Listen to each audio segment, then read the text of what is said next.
Ay, ako ko'y trabaho under karon eh.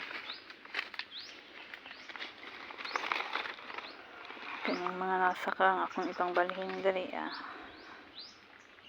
kaya gamitan na po na kong kaang.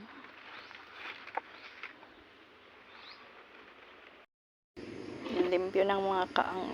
Mga patay upat kadagko na kaang. Ang sulod. Balhinan ako siya dali.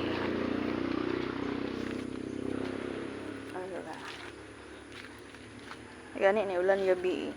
Nibalik siya og tindog. Itong inita pagtanom na ko kagahapon.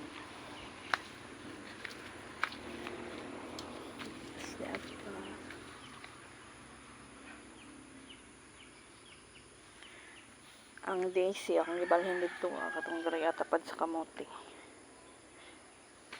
Kaya nahuot na siya. Tapos ang puti nga talong, pangit kay siya. Dali kay siya masakit. Pero pangit na yung tubo. Kasi nga niya, kitub-itub iyahang dahon.